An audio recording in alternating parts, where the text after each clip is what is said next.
কোন জাহান্নাম? আল্লাহ ভয় দেখাচ্ছেন সেই জাহান্নাম যেই জাহান্নামে 19 জন কঠিন মনের ফেরেশতা আছে। তারা দায়িত্বশীল ফেরেশতা, তাদের আন্ডারে আর অনেক ফেরেশতা থাকতে পারেন। আলাইহা তিসআতা আশর, সেখানে 19 জন শক্তিশালী ফেরেশতা আছেন। মালায়েকাতুন গিলাজুন শিদাদ, তাদের অন্তরটা খুব কঠিন। আযাব দেওয়ার সময় যাররা পরিমাণ তারা মায়া দয়া করবেন। আযাব দেওয়ার সময় যাররা পরিমাণ মায়া দয়া তারা করবে না। কবরে যখন ফাসেক, জালেম, কাফের, মুশরিককে পিটানো হবে, তখন কি কেউ মায়া দয়া করবে? তখন যদি বলে ব্যথা পাচ্ছি, তাহলে কি তারা আযাব দেওয়া বন্ধ করে দেবে? শোনেন, সূরা মুমিন নামে একটা সূরা আছে। কোন সূরা?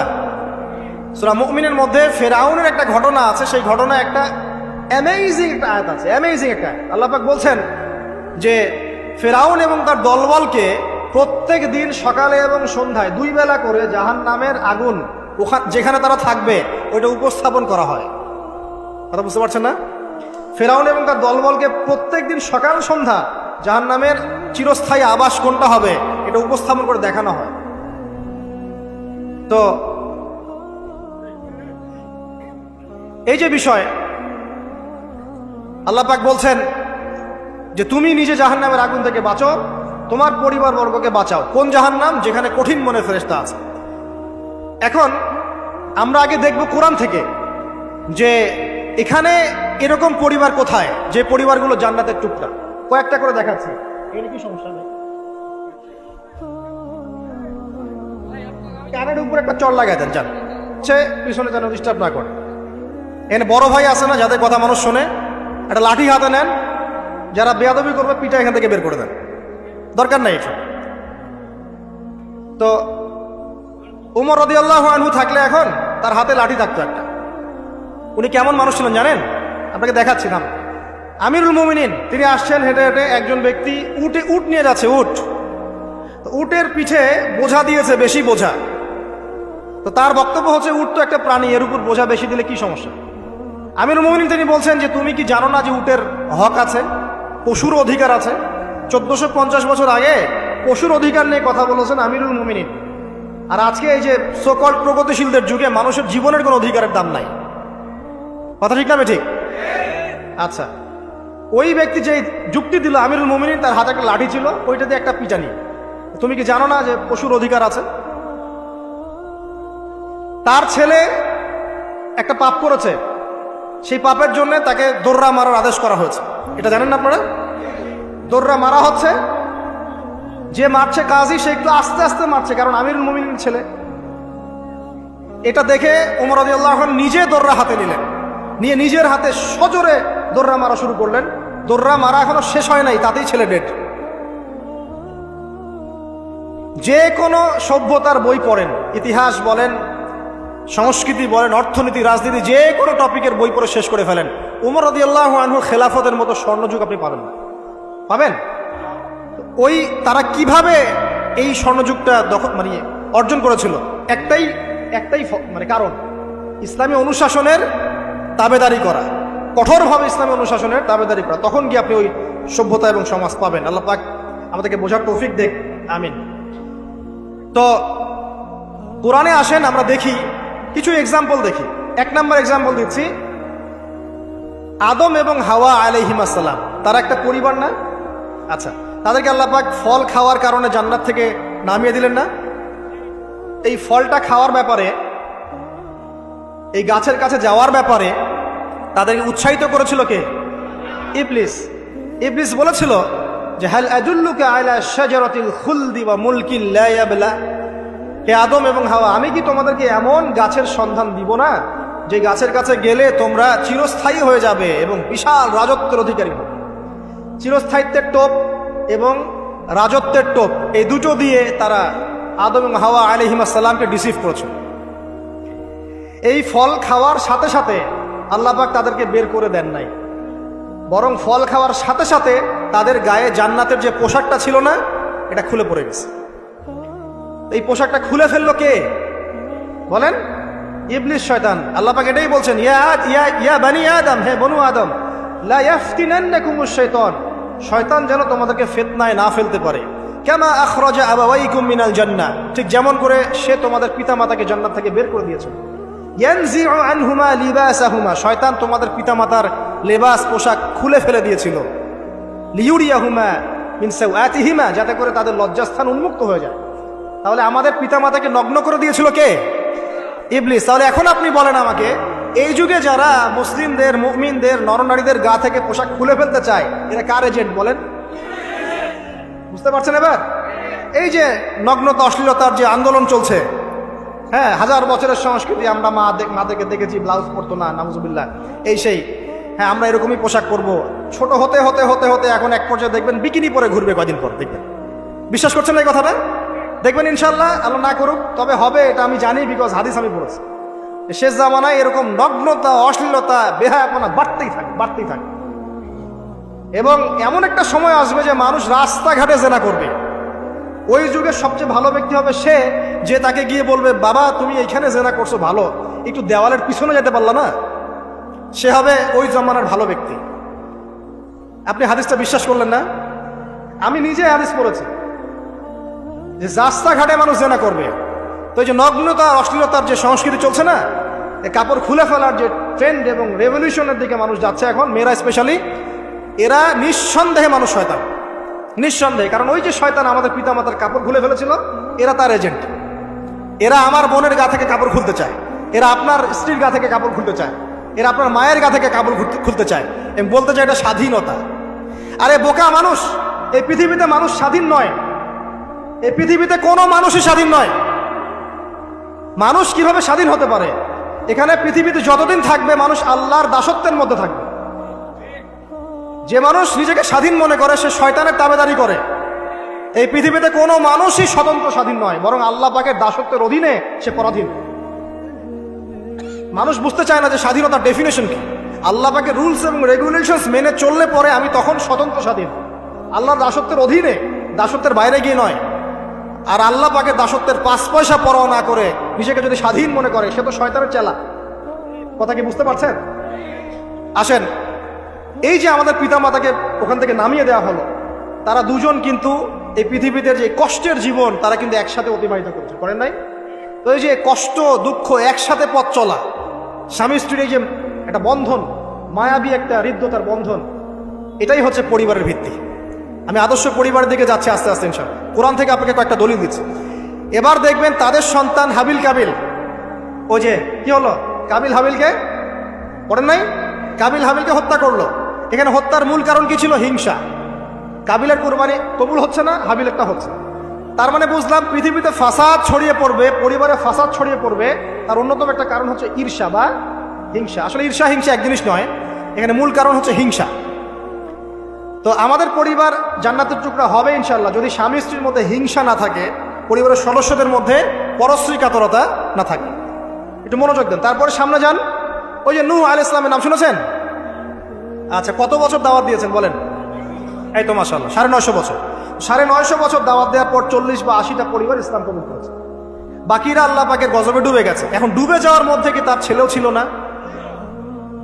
নূহ আলাইহিস সালাম আল্লাহকে বলছেন, আল্লাহ ইন্নাহু মিন আহলি, সে আমার পরিবারের একজন, তাকে হেফাজত করে বাঁচাও, আল্লাহ মাফ করে দাও। আল্লাহ পাক বলছেন লাইসা মিন আহলিক, সে তোমার পরিবারের কেউ না। এখান থেকে আরেকটা দলিল দেই, লুত, কমে লুতের নাম শুনেছেন? মানে সমকামী, ছেলে ছেলে বিয়ে করে, যেটা এখন ছড়িয়ে পড়ছে দিন দিন। প্রতি 10 জনের মধ্যে নাকি একজন এখন মনে করে যে ছেলে ছেলে বিয়ে করা যায়, নাউজুবিল্লাহ। এবং এর এই সভ্যতাটা ধারক বাহক হচ্ছে পশ্চিমারা। ওখানে অনেক আগেই এগুলো চালু হয়ে গেছে।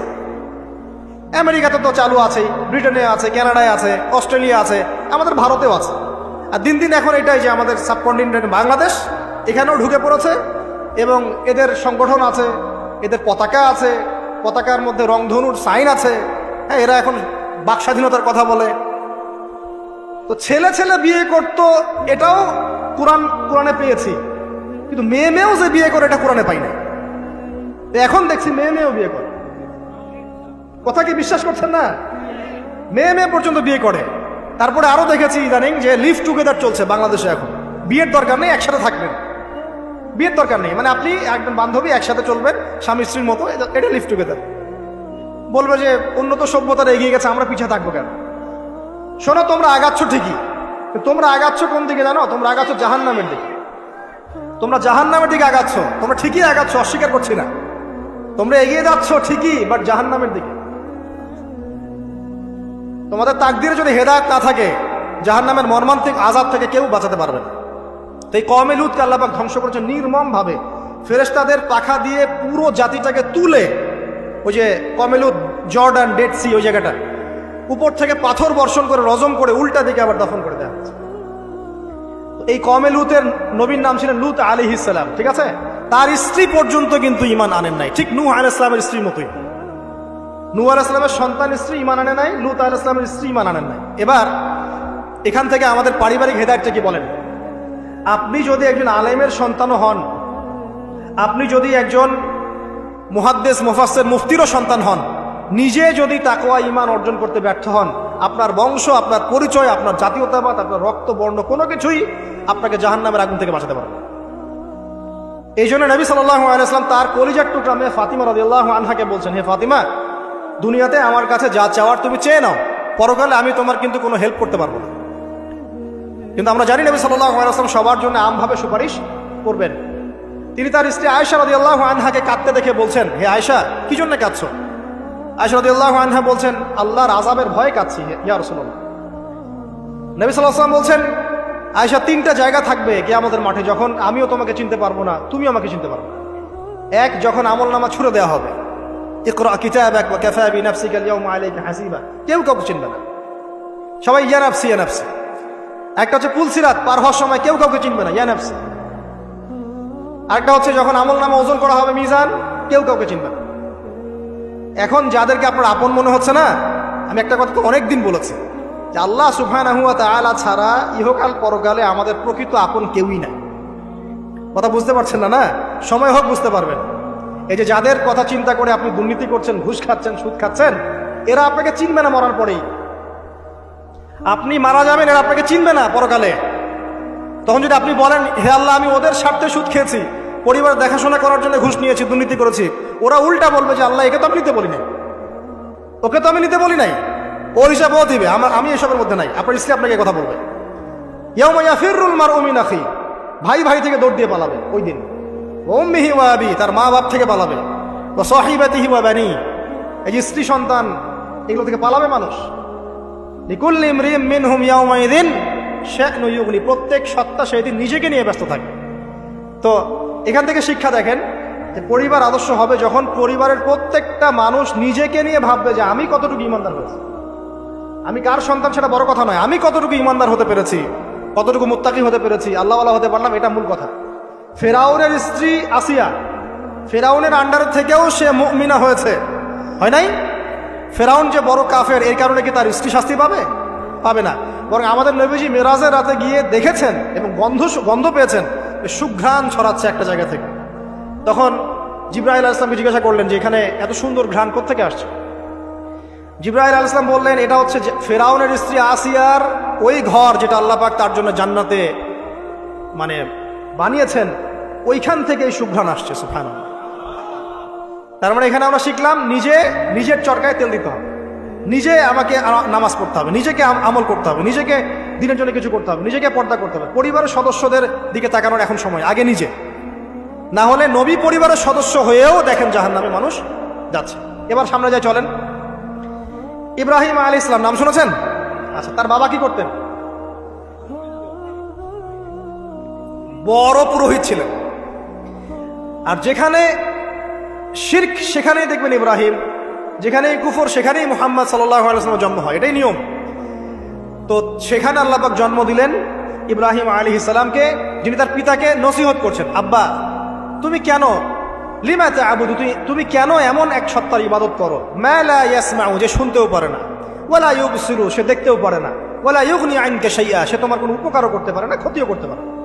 ইভেন তোমার স্ট্যাচুর গায়ে একটা মাছি যদি বসে, এটাকে সে নিজে সরাতেও পারে না, তার কোনো ক্ষমতা নাই। এখন তুমি কেন বাবা এর ইবাদত করছো? ইব্রাহিম আলাইহিস সালাম বলছেন। তখন তার বাবা বলছেন, আনতা রাগিবুন আন আলিহাতিনা ইয়া ইব্রাহিম, হে ইব্রাহিম, তুমি কি আমাদের এই উপাস্যদের থেকে মুখ ফিরাচ্ছ? যদি তুমি ফিরে না আসো তাহলে আমি তোমাকে বাসা থেকে বের করে দেব, তোমার মাথা পাথর দিয়ে মেরে ফাটিয়ে ফেলবো। তো ইব্রাহিম আলাইহিস সালাম তর্ক করলেন না, বললেন সালামুন আলাইক, আপনার উপর শান্তি বর্ষিত হোক। এই বলে তিনি বাসা থেকে বের হয়ে গেলেন। খেয়াল করে দেখেন, যুবক ছেলে ইব্রাহিম সে তার পিতাকে দাওয়াত দিল, তার পিতা একজন বড় শিরকের কারিগর, যে তার দাওয়াত কবুল করলো না। কিন্তু ইব্রাহিম আলাইহিস সালাম কিন্তু মিথ্যার সাথে সত্যের আপোষ করলেন না। তিনি প্রয়োজনে একা চলে গেলেন বাড়ি থেকে, তারপরেও আল্লাহর আনুগত্য ছাড়লেন না। পরিবারের হেদায়েত এখানে নাই, আছে। আরো সামনে যান, ইব্রাহিম আলাইহিস সালামের একজন স্ত্রীর নাম কি? হাজেরা। আরেকজনের নাম কি? সারা। সারা আলাইহিস সালাম থাকেন ওই যে শামে, প্যালেস্টাইন। আর হাজেরা আলাইহিস সালামকে রেখে আসা হয়েছে কোথায়? মক্কায়। এই যে এখানে জামজাম কূপ তৈরি হলো, এখানে হাজেরা আলাইহিস সালামকে রেখে যাওয়ার সময় তিনি বলছেন যে আমাদেরকে এই জনমানব শূন্য জায়গায় কেন রেখে যাচ্ছেন ইব্রাহিম? ইব্রাহিম আলাইহিস সালাম বলছেন, আসলে উনি কিছু বলছেন না, চুপ করে আছেন, চুপ করে আছেন। আবার জিজ্ঞাসা করছেন, আবার চুপ করে আছেন। এবার তিনি বলছেন হাজেরা আলাইহিস সালাম যে আপনি কি আল্লাহর আদেশেই কাজ করছেন? তখন ইব্রাহিম আলাইহিস সালাম বলছেন হ্যাঁ। মাথাটা খালি নাড়লেন, হ্যাঁ নাম। তখন তার স্ত্রী বলছেন তাহলে আল্লাহ পাক আমাদেরকে ধ্বংস করবেন না ইনশাআল্লাহ। খাবার নাই, পানিও নাই, কিছুই নাই, আল্লাহর প্রতি তাওয়াক্কুলটা দেখেন। এবার দেখেন ওই স্ত্রীর গর্ভ থেকে একজন সন্তান হলো, তার নাম কি? ইসমাইল। এবার এই সন্তানকে তার বাবা বলছেন অনেক বছর পরে, ইয়া বুনাই, হে আমার সন্তান, ইন্নী আরা ফিল মানামি আন্নী আযবাহুক, আমি স্বপ্নে দেখেছি আমি তোমাকে জবাই করছি। ফানজুর মাযা তারা, তুমি একটু তোমার রায়টা জানাও, তোমার কি মতামত? ওই তাওয়াক্কুল কারিনী নারীর গর্ভ থেকে জন্ম নেওয়া এই ইসমাইল তিনি বলছেন, ইয়া আবাতি, হে আমার বাবা, ইফআল মা তুমার, আপনি তাই করেন যা আল্লাহ আপনাকে আদেশ করেছে। সাতাজিদুনি ইনশাআল্লাহু মিনাস সাবিরিন, ইনশাআল্লাহ আপনি আমাকে সবরকারী পাবেন। এই বাচ্চার বয়স হবে বড় জোর 10 থেকে 15, নাকি কম সম হবে আর কি। তো এই প্রজন্মের আমাদের জেনারেশনকে দেখেন না, আমি গতকালকে গুগল সার্চ করে দেখেছি যে বাংলাদেশের 11 থেকে 19 বছর বয়সী যে বাচ্চারা আছে, কিশোর, এরা এখন সবচেয়ে বেশি পর্ন দেখে, সবচেয়ে বেশি। এবং কলেজ পড়ুয়াদের, স্কুল কলেজ পড়ুয়ার মধ্যে 77%ই পর্ন দেখে। এবং ইন টোটাল হিসাব করে দেখা যায় বাংলাদেশে 92% মানুষ পর্নাসক্ত, মানে পর্নাসক্ত না হলেও পর্ন দেখে। তো ওই যে কিশোর ইসমাইলের চেতনা দেখেন আর আমাদের এই যুব সমাজের চেতনা দেখেন, পার্থক্যটা করেন আপনি, তাহলে বুঝতে পারবেন কিভাবে রেভলিউশন হয়েছে ইসলামের, এখন কেন হচ্ছে না আপনি নিজেই বুঝতে পারবেন। আমাদের কারণেই হচ্ছে না। আসেন এবার এই সন্তানকে যে জবাই করার ঘটনা, আল্লাহ পাক হাদিয়া পাঠালেন, তাকে জবাই করতে হলো না। এখান থেকে আমরা কুরবানির ঈদ পালন করছি, তাই না? আচ্ছা, এখানে আমি পরিবারের হেদায়েত হিসাবে এটা ফাইন্ড আউট করছি আপনাদের জন্য যে যদি পরিবারের নারীরা হয় এই হাজরা আলাইহিস সালামের মতো সহনশীলা, সবরকারিণী এবং তাওয়াক্কুলকারিণী, তখনই গিয়ে তাদের গর্ভ থেকে ইসমাইলের মতো সন্তান জন্ম হবে ইনশাআল্লাহ। যাদেরকে আল্লাহর জন্য কুরবানি করতে চাইলে তারা বলবে কোনো সমস্যা নাই, প্রয়োজন আল্লাহর জন্য কুরবান হয়ে যাবে। তো এখানে কার ভূমিকা বেশি, বাবার না মায়ের? তাকে কিন্তু তার বাবা মানুষ করেননি, তার বাবা ওইখানে থাকেন সিরিয়ায়, শামে, মাঝে মাঝে আসা যাওয়া করেন। তার বেশিরভাগ সময় তাকে প্যারেন্টিং কে করেছে? তার মা। ওই মায়ের গর্ভ থেকে এমন সন্তান আশা করা যায়? তো এখনকার এই সিরিয়াল দেখা মেয়েদের গর্ভ থেকে এমন সন্তান আশা করা যায়? এখনকার ওইসব মেয়েদের গর্ভ থেকে আশা করা যায় এটা স্বামী দিতে পারলে সে খুশি, দিতে না পারলে অসন্তুষ্ট, বেজার। স্বামীকে প্রেসার দিতে দিতে, মানসিক কষ্ট দিতে দিতে স্বামীকে বুড়া বানায় ফেলে দিয়েছে। আমাদের নবীজি দোয়া করতেন আল্লাহর কাছে, আল্লাহ আমি এমন স্ত্রী থেকে তোমার কাছে আশ্রয় চাই যে আমাকে বৃদ্ধ হওয়ার আগেই বুড়া বানায় ফেলবে। বৃদ্ধ হওয়ার আগেও স্ত্রী চাইলে স্বামীকে বুড়া বানাতে পারে। দেখা যায় অনেক সময় অনেক পরিবার স্ত্রীদের মানসিক টর্চারের কারণে স্বামীরা স্ট্রোকের শিকার হয়, রোগ ব্যাধির শিকার হয়, হার্ট স্ট্রোক করে, হাই প্রেশারের শিকার হয়, পেরেশান। দিনের জন্য কাজ করা তো দূরের কথা, দুনিয়া সামলাতে তার সারাদিন চলবে। এই নারীরা কি হাজরা আলাইহিস সালামের মতো? যখন এমন নারীরা ঘরে ঘরে তৈরি হবে তখন দেখবেন আদর্শ পরিবার ঠিকই গঠিত হবে। তো বিয়ে করলে এই ধরনের মেয়েকে করবেন। রূপের সৌন্দর্য দেখে, টাকা পয়সা দেখে আর অন্যান্য বিষয়গুলো দেখে এত বেশি ইমপ্রেসড হওয়ার দরকার নেই। আপনি দেখবেন দিনদারিতা আছে কিনা। এবং দিনদারিতা কিন্তু শুধু বোরখার মধ্যেই থাকে না। আপনাকে কথা বলে প্রশ্ন উত্তরের মাধ্যমে পাত্রী দেখার সময় এগুলো যাচ করতে হবে। আপনাকে ওর মাকে দেখতে হবে, তার মা কেমন, কোন মায়ের সন্তান সে, তার মায়ের আকীদা কেমন, তার মা কেমনে চলাফেরা করে, ওর নানি কেমন, ওর পরিবারের সদস্যরা কেমন, এগুলো দেখে মেয়ে চুজ করবেন। এই যে নসিহতগুলো করছি, যারা আনম্যারিড তোমার জন্য এগুলো শোনার চেয়ে বেশি দামি। কারণ এই ডিসিশনটা এত এত গুরুত্বপূর্ণ যে জীবনে যদি এটাতে ভুল করে ফেলেন কখনো, সারাটা জীবন আপনাকে এই বোঝা টানতে হবে। এবং এমন কষ্ট আসবে যেটা আপনার ওই যে বিয়ের পর নতুনত্বর সাময়িক সুখা থাকে 1 বছর 2 বছর 2.5 বছর 3 বছর, পরে দেখবেন সারা জীবনটা জাহান্নাম হয়ে গেছে। তো একটা নসিহত, বাড়ির স্ত্রীরা এবং বোনরা যদি হাজরা আলাইহিস সালামের মতো হতে পারে, ইনশাআল্লাহ তাআলা আদর্শ পরিবার গড়ে উঠবে ইনশাআল্লাহ। আল্লাহ পাক তৌফিক এনায়েত করুন, আমিন। আরো সামনে যান, এখানে দেখেন লুকমান হাকিম, নাম শুনেছেন? তিনি একজন বিজ্ঞ মানুষ ছিলেন। অনেকে বলেছেন নবী ছিলেন, কেউ বলেছেন নবী ছিলেন না। যাই হোক, তিনি তার সন্তানকে কিছু নসিহত করছেন। কি চমৎকার নসিহত! তিনি সন্তানকে নসিহত করছেন, ইয়া বুনাইয়া, হে আমার ছোট্ট বৎস, লা তুশরিক বিল্লাহ, তুমি আল্লাহর সাথে কাউকে শরিক করো না। ইন্না শিরকা লা যুলমুন আযীম, কারণ শিরক হচ্ছে মহান জুলুম। ছোট্ট একটা বাচ্চা শিরকের বোঝেটা কি কিছু বোঝে? আমরা আমাদের ছোট বাচ্চা থেকে কি শিখাই? জীবনে বড় হওয়া, প্রতিষ্ঠিত হওয়া, ইত্যাদি ইত্যাদি, তাই না? কিন্তু এখানে দেখেন লুকমান হাকিম আলাইহিস সালাম, তিনি তার সন্তানকে শিরকের শিক্ষা দিচ্ছেন। পিতামাতার খেদমত করবে, তাদের অবাধ্য হবে না, সৎ কাজের আদেশ করবে, অসৎ কাজে নিষেধ করবে, ঠিক আছে? বিপদে পড়লে সবর করবে, গাধার মতো উচ্চস্বরে কথা বলবে না। এই নসিহতগুলো করছেন লোকমান তার সন্তানকে আলাইহিস সালাম। এখান থেকে প্যারেন্টিং পাচ্ছেন না যে আপনি আপনার সন্তানকে, পরিবারের সদস্যদেরকে কি নসিহত করবেন? এবার কোরআনের পাতায় পাতায় আছে। ইয়াকুব আলাইহিস সালাম তার সন্তানদেরকে নসিহত করছেন, আমার পরে তোমরা কার ইবাদত করবে? তারা বলছে আমরা আল্লাহর ইবাদত করবো ইনশাআল্লাহ তাআলা। ইউসুফ আলাইহিস সালামের সাথে তার পিতার একটা গভীর প্রেমের সম্পর্ক ছিল। আসহাবুল কাহফের মধ্যে আপনি এর এক্সাম্পল পাবেন। তো কোরআনের এভাবে পাতায় পাতায় আপনি দেখবেন যে আলহামদুলিল্লাহ আল্লাহ পাক আমাদেরকে আদর্শ পরিবার গড়ার এই মেসেজগুলো দিয়েছেন। বলতে গেলে অনেক লম্বা সময় চলে যাবে, তো বাকিগুলো আপনারা খুঁজে বের করবেন ইনশাআল্লাহ। আল্লাহ পাক তৌফিক দান করুন। এবার আসেন যে নবী সাল্লাল্লাহু আলাইহি ওয়াসাল্লাম এবং সাহাবায়ে কেরামের যুগে পরিবারগুলো কেমন ছিল। খুব শর্ট করে বলি, তখন পরিবারের মধ্যে তাওহীদ ছিল, ঠিক আছে? পরিবারের মধ্যে সুন্নত ছিল, পরিবারে কোরআনের তালিম চর্চা ছিল, পরিবারে পর্দা ছিল, পরিবারের মধ্যে দেখবেন আপনি মাশাআল্লাহ ইসলামিক অনুশাসন ছিল, একটা শাসনের লাঠি ছিল, পরিবারের মধ্যে হৃদ্যতা ভালোবাসার বন্ধন ছিল, হ্যাঁ, পরিবারে হালাল রিজিকের প্রাচুর্য ছিল, পরিবারের মধ্যে অপসংস্কৃতি ছিল না, ইসলামিক সংস্কৃতি ছিল। মানে ওই সময় পরিবারগুলো এক একটা সোনার টুকরা ছিল না, তাই না? ছিল না, জান্নাতের টুকরা ছিল। মানে যত ভালো গুণ সব পরিবারে ছিল, আর খারাপ গুণের সাথে তারা খুব একটা সম্পর্কিত ছিলেন না, আলহামদুলিল্লাহ। কিন্তু নবী সাল্লাল্লাহু আলাইহি ওয়াসাল্লাম শেষ জামানার হাদিসগুলো যখন বর্ণনা করেছেন, তখন যে কথাগুলো বলেছেন যে শেষ জামানায় পরিবারের ভাঙনগুলো বেশি হবে, বিচ্ছেদ বেশি হতে পারে, সন্তানরা দেখবেন পিতামাতাকে সম্মান করবে না, হ্যাঁ, পরিবারে আপনার অপসংস্কৃতি অনুপ্রবেশ করবে, জেনা বেড়ে যাবে, মাদক বেড়ে যাবে, অশ্লীলতা বেহায়াপনা বেড়ে যাবে, প্রতিবেশীর অধিকার ক্ষুণ্ণ করা হবে, ভাইয়ে ভাইকে খুন করবে, বোন বোনকে মানে চুলাচুলি করবে, মানে পরিবারে অশান্তি বিরাজ করবে, এমনটা হাদিসের মধ্যে কিন্তু বর্ণিত আছে, প্রচুর হাদিস আছে।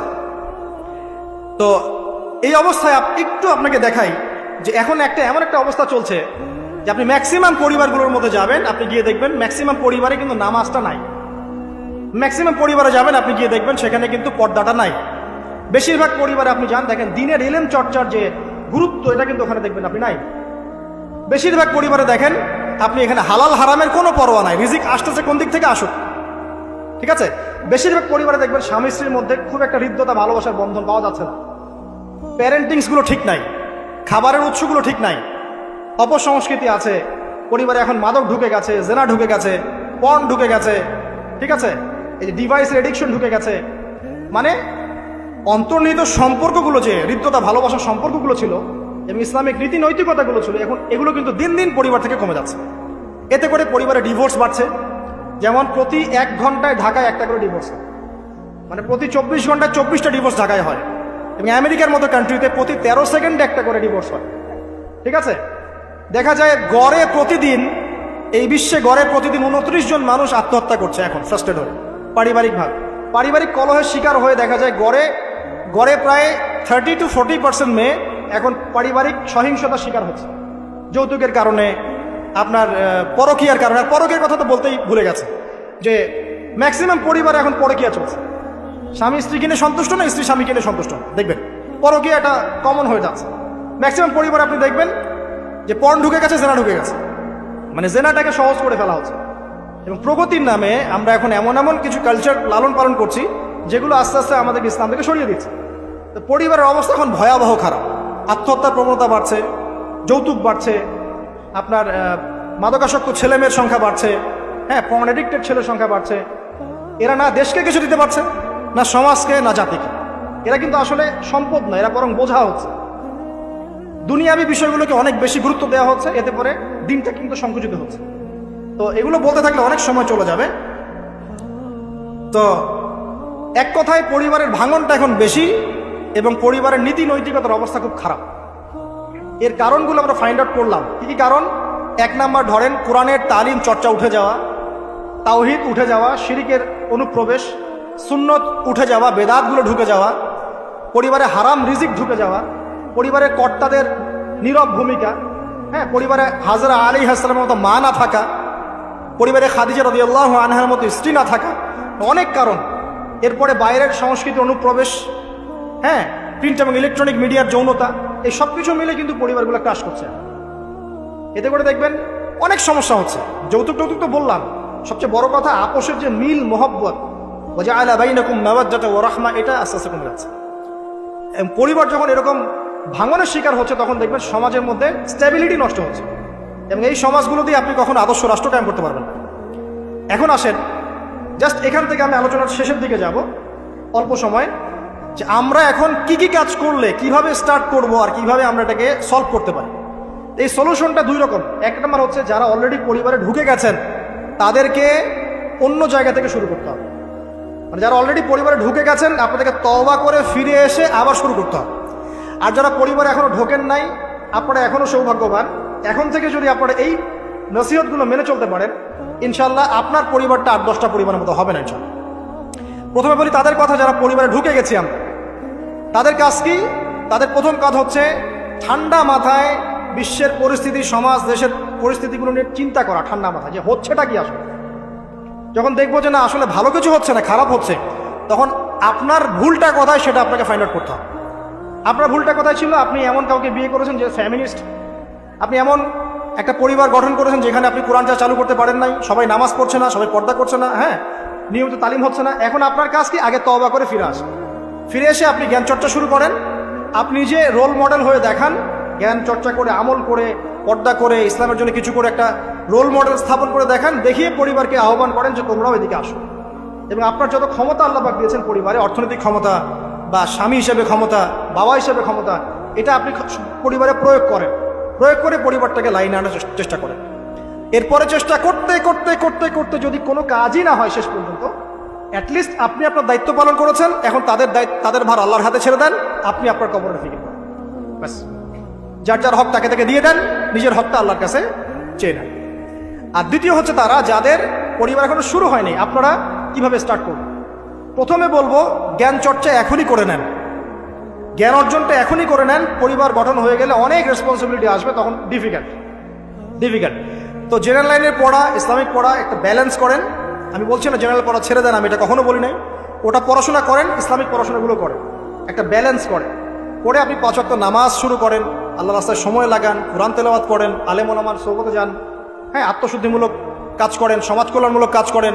পাশাপাশি আরও বলবো যে দিনই কাজে ব্যস্ত থাকেন, ভালো কাজে ব্যস্ত থাকেন। এভাবে নিজের ভিতরটাকে আগে পরিশুদ্ধ করে নেন। এরপর আপনি একটা হালাল রিজিকের চেষ্টা করেন, একটা হালাল পবিত্র রিজিক হোক, সেটা কৃষিকাজ। লজ্জার কিচ্ছু নাই, কৃষিকাজ লজ্জার কোনো প্রফেশন নয়, গর্বের প্রফেশন। কারণ আল্লাহ পাক বহু নবীকে রাখালি করিয়েছেন, পশুপালন করিয়েছেন। জানেন, মুসা আলাইহিস সালামকে আল্লাহ পাক পশুপালন করিয়েছেন 8 বছর 10 বছর। এগুলো কোনো লজ্জার প্রফেশন নয়, এটা গর্বের প্রফেশন। আপনি হালাল রিজিক, অর্থনীতি হোক, আপনার কৃষিভিত্তিক হোক, বা ব্যবসা করেন হালাল কোনো, বা গভর্নমেন্ট জব, বড় বড় গভর্নমেন্ট জবের জন্য ট্রাই করেন, সেটাও ভালো। যদি না পান, বেসরকারি জব পান, আলহামদুলিল্লাহ। খেয়াল রাখবেন, জব করতে গিয়ে, ব্যবসা করতে গিয়ে এবং রিজিকের সন্ধান করতে গিয়ে আপনার নামাজ যেন ছুটে না যায়, আপনার রিজিকে হারাম যেন ঢুকে না যায়, আপনাকে যেন সুদ খেতে না হয়, আপনাকে যেন ফ্রি মিক্সিংয়ে যেতে না হয়, এগুলো খেয়াল রাখেন। খেয়াল রেখে একটা হালাল রিজিকের সোর্স আগে বের করেন।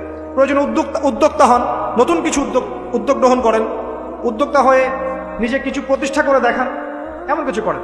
এরপরে আপনি বিয়ের ফিকিরটা করেন, রিজিকের ব্যবস্থাটাকে করে নেন, তারপরে ওইদিকে যান।